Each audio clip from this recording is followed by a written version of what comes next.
Plane hijack का क्या मतलब समझते हैं? ये शब्द सुनते ही दिमाग में क्या आता है? बॉम्ब, कैद लोग, आतंकी। पर अगर आपको ये बताएं कि 3 कांग्रेस नेताओं ने प्लेन को हाईजैक कर लिया था। उस जहाज में उस वक्त कुल 737 पैसेंजर थे। लोगों की हालत वही थी, वो डरे थे, सहमे थे, अपनी जान के लिए दुआ मांग रहे थे। पर यह मामला 34 साल बाद अचानक से कैसे चर्चा में आ गया, ये हम आपको बताएंगे। नमस्कार जी, मुझे कहते हैं अनामिका पांडे और आप इस वक्त देख रहे हैं वीके न्यूज। तारीख पर तारीख, तारीख पर तारीख, ये डायलॉग जरूर सुना होगा।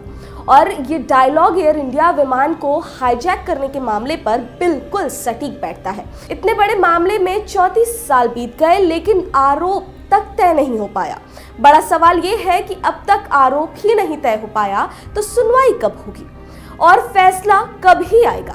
आपको कुछ बताने से पहले ये बता दें कि ऐसा 2 बार हुआ है जब कांग्रेस नेताओं ने प्लेन को हाईजैक किया था।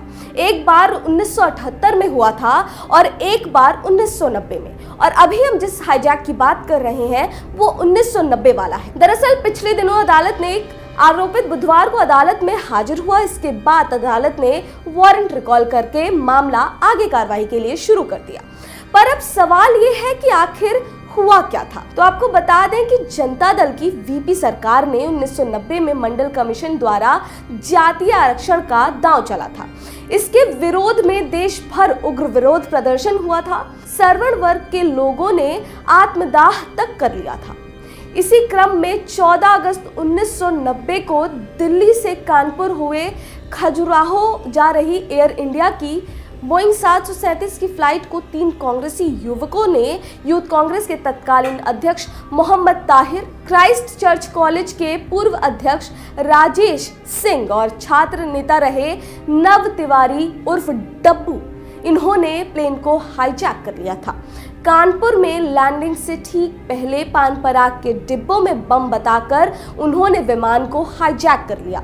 खास बात यह है कि इस फ्लाइट में तत्कालीन नागरिक उड्डयन मंत्री और वर्तमान केरल राज्यपाल आरिफ मोहम्मद खान और उनकी पत्नी के अलावा यूपी के तत्कालीन कैबिनेट मंत्री विक्रमादित्य पांडे, बिहार के तत्कालीन केंद्र सरकार के मंत्री दसई चौधरी, वाराणसी के तत्कालीन मेयर सुहेल अंसारी भी मौजूद थे। विमान को एयरपोर्ट पर बड़ी मुश्किल से उतारा गया और तीनों कांग्रेसियों को उस वक्त गिरफ्तार कर लिया गया।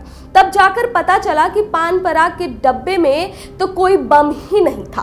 तीनों ने जातीय आरक्षण के खिलाफ देश भर में ये ध्यान आकर्षित करने के लिए कदम उठाया था। तीनों युवकों को गिरफ्तार कर उनके खिलाफ चकेरी थाने में मुकदमा दर्ज किया गया।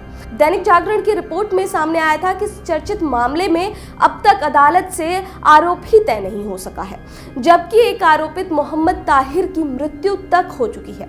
आरोप तय नहीं हो पाने के पीछे बड़ी वजह है। वो वजह है मुकदमे से जुड़े मूल दस्तावेज ही गायब हो गए हैं। यहाँ तक कि एफआईआर और चार्जशीट तक मौजूद नहीं है, साथ ही में फाइल भी दबा दी गई है। इसके अलावा आरोपितों की अदालत में पेश होने की वजह से आरोप तय नहीं हो पा रही है। पिछले दिनों ये फाइल MM द्वितीय की अदालत में सामने आई तो अदालत ने नव तिवारी को अदालत में पेश होने की वजह से वारंट जारी कर दिया। बुधवार को नव तिवारी अदालत में पेश हुए और वारंट रिकॉल किया।